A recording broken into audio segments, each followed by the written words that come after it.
Hi guys, Redheaded Crafter. My name is Ashley. Thanks for stopping by. I appreciate your support. If you liked what you see today, then please subscribe. Today I have some Dollar Tree Farmhouse inspired DIYs for you. So let's get to crafting. Alright guys, with this first project I went into Design Space and I cut out with my Cricut some X's, O's, and some continuous small squares. They look like lines, but I took the squares and I made them small and long. Okay, then you can also do this with paint. You don't have to have a Cricut.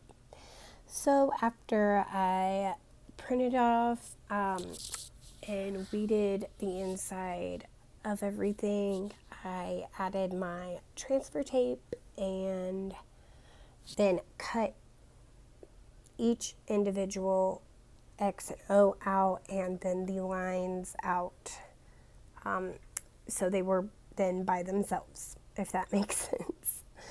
I don't know. You're not going to see me cut everything out, but I don't know if you see me place it. I'm not sure because I lost some footage.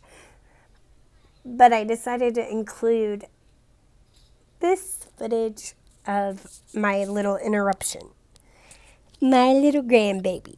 She is just the sweetest thing on this earth. I love her so much. And her just wanted to say hi. And bye-bye. And we're back to the project. So I stained it with some antique Waverly wax with just a little bit of water in it. I love this stuff. It's not stinky and it works great and gives a nice rich color, and I love it. Anyways, I cannot find Waverly products at Walmart right now. I am flipping out. I don't know where else to buy them, but anyways, make sure you get the whole tray, top, bottom, all of it, then wipe it down a little bit, and I dried mine with my heat gun for video purposes, you know. Then cut some of the domino game pieces in half with your miter shears. You need 5 of those cut in half, and then you will stain the back of them. You'll stain the wood part and paint the white, the domino part. You know do you see what I'm doing? I'm staining the wood part, and the back of that has that domino showing, and I just painted mine white. You can cover it up with paper or whatever. Then place or paint your lines on your tray, and then your X's and O's on your little domino pieces that are now going to be your tic-tac-toe pieces.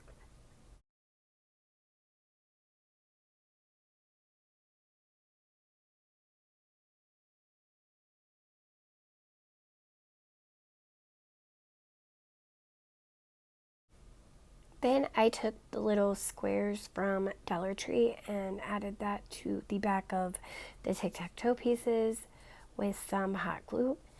So it made the pieces easier to pick up and gave them a little more substance.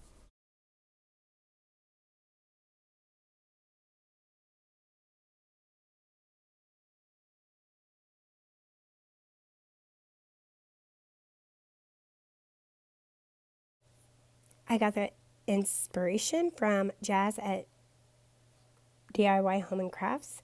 Go check her channel out. She done it with some rocks. Anyways, here's the next project.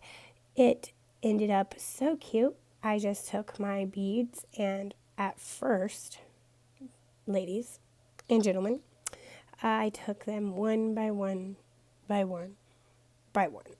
And it was such a long process. And this is just a small tray, so I can't imagine doing it with a larger project. But anyways, eventually I just start making long pieces that fit like on the sides and then glue them all at once. Oh my god, there's my son. He's a cutie. Oh, there, he's the other redhead in the family. Red hair, blue eyes. I think I slowed this down so you could see him, but I slowed it way down for way too long. But he likes and enjoys helping me. So here we are. Now we're getting it. We're gluing the beads together, and you can count mine. I think there's 1, 2, 3, 4, 5, 6, 7, 8, 9, 10, 11 on the sides. So just glue 11 beads together, glue it down on the side, and then go to your other side. And with the power of editing, we are voila, done. Okay, so then I'm going to take that other tray and I'm going to glue it on top of the beads. We're making a planter. And I made it for my son. He graduated that day. I was feeling inspired. He graduated the Army, and I'm so proud of him. So I made this patriotic planter, and it turns out pretty cute. But you guys, listen. Paint your beads white before you glue them on your project. I rode the struggle bus with this, but here I just took some wax by Waverly, the antique wax by Waverly, and some red paint just to make like a barnwood red,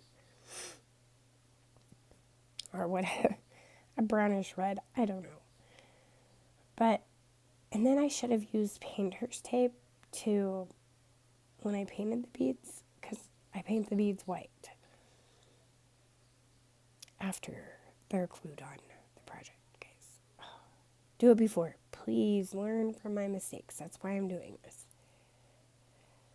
So anyways, we're going to do a coat of that barnwood red on there. Guys, I just wanted to show you, this is the antique Waverly wax, how it blends in and makes it look like that old weathered barnwood. Ended up being really pretty. I also take some of that Waverly white and paint the beads, but you're already going to have the beads painted. This is the struggle. I just wanted to show you a little bit of how it went. I went back and forth with the detail brush. Oh my goodness. I ended up taking some of that Waverly elephant and dry brushing it, and that turned out pretty. So I filled it with some greenery from Walmart, Dollar Tree, and a couple of flowers from the Dollar Tree that I thought looked pretty. They were just white. I don't even know what kind they are. So then I took that star and put some antique Waverly wax. I lost so much footage on this project. But here is the next one.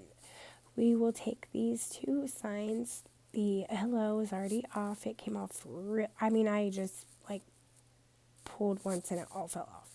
Then this was a struggle. It was glued right there on the side so well that it just broke. It broke. I was so upset, but we fixed it. We just scrape down the rest of what was left on the sign, and then sand it, and we go on. We fixed that hole with some spackle at the end, and you can't even tell that it happened. Then here I'm trying to find which scrapbook paper that I want to use, and I think the smaller one looks better since the frame is so small. Turn it over, trace it onto your sign. Trace your sign onto your scrapbook paper so you can cut it out and we're going to use a hot glue, no, a glue stick from Dollar Tree to glue it in there. Here is me cutting down the paper to the correct size. I just used my Cricut, that, paper trimmer, and that works great.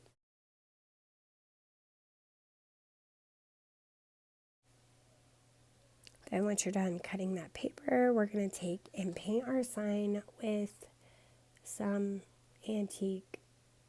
No, gosh, I keep saying antique. It's 5 a.m., you guys. I can do these voiceovers either like early in the morning before the kids go to school. That's the only time my house is quiet. So we're just using ink by Waverly and doing a nice coat on our whole inside and outside frame area. Then we will take some Waverly chalk paint in white and paint the hello and the gather, or the hello family. Paint those white. Just do a coat or two on there. Just make sure you get inside the letters and all around. Then you will use that glue stick from the Dollar Tree or wherever yours is from. Make sure you get a lot of glue on there. I'm serious, use like 1/4 of a glue stick or something. But glue sticks are really cheap, so just use that glue stick. And put the glue stick on the paper and inside the sign.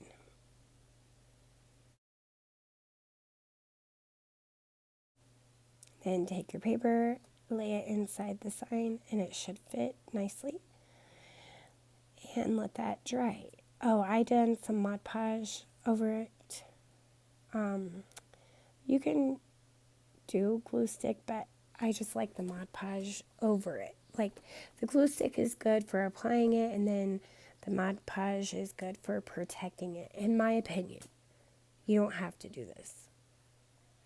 I just took the Mod Podge from the Dollar Tree and spread it out evenly all over your scrapbook paper. And I done the outside as well. You're not going to see it. I just had extra Mod Podge.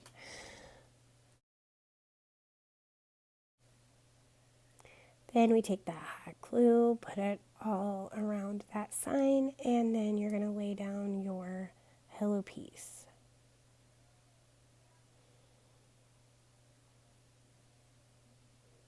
And press it down, and there we go. Here's how they turned out. They are so cute. You guys can use any kind of scrapbook paper you would like for your own decor. Thanks for watching, you guys, and always, I hope you guys leave here feeling inspired and have an awesome day. Bye, guys.